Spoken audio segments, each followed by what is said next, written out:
The 1950s were practically a renaissance from the eyes of modern-day film. Blockbusters had become a popular concept. Financially, the industry was booming. Companies were searching for the next big trend, employing gimmicks like VistaVision, CinemaScope, and 3D to innovate on film and keep people coming. Tactics which are still very much alive today. Filmmakers started to think bigger, cranking out epics that viewers were clearly taking a liking to. Coming off the heels of the Cold War, themes of evil forces and foreign invaders became quite popular. Meanwhile, in France, a small group of passionate young filmmakers were trying to start a cinematic rebellion. They saw film success as a mighty hindrance, proof of how it was losing its soul to corporate bigwigs that were structurally fine-tuning each film to appeal to as many people as possible and rake in profit. Film had become a commercialized business, and to these cinephiles, that meant the death of film. It needed a rebirth, which took shape as the French New Wave, and the 50s led up to that. Surprisingly, prominent directors were more sparse in this time, being overshadowed by this new flood of Hollywood epics. Of course, some big names were present. Charlie Chaplin was going strong, who built a name for himself by granting humor to war-depressed citizens by means of slapstick. Alfred Hitchcock was in the peak of his popularity, famous for his darker and more horrifying representations of reality, mastering the art of tension. Both succeeded in their endeavors, but there was still a clear waning of true cinema. The introduction of television, additionally, drew attention away from the theater and granted that shallow entertainment that people desired, with much more convenience.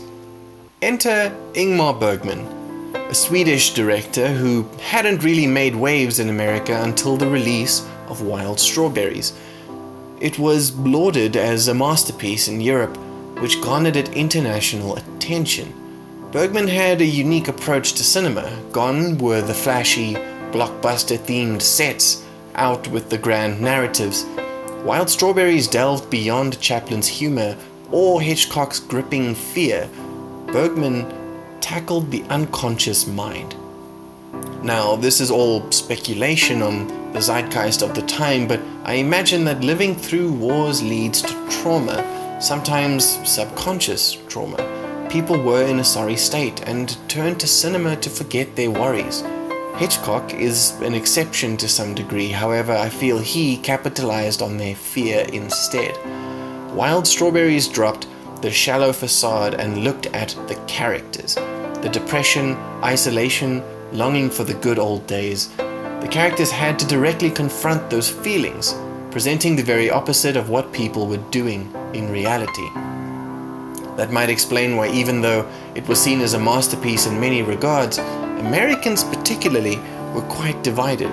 Not everyone was ready to admit to such innate psychological needs. But why Bergman? And why, out of all his films, is Wild Strawberries the timeless victor? As previously mentioned, Bergman not only subverted the growing entertainment over intent trend, many people did that. Where he stood out was his focus on psychological states of mind. No one had ever delved into the human psyche to the extent that he had. While Chaplin was distracting the viewers and Hitchcock was feeding off of their fears, Bergman slapped humanity across the face and said, "Look at yourself. Look at who you really are. Look at what you really feel." This significant style helped spur the birth of auteur theory and presented the importance of character in cinema.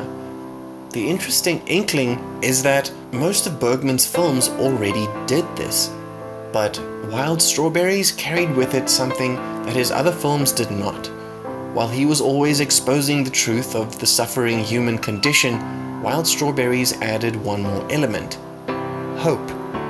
The theme was ultimately positive, although bittersweet, saying that despite these issues, despite the wars and the struggle, there's a new world to look forward to, new connections to make, and a new perspective that can change the future. So actually, things aren't that bad.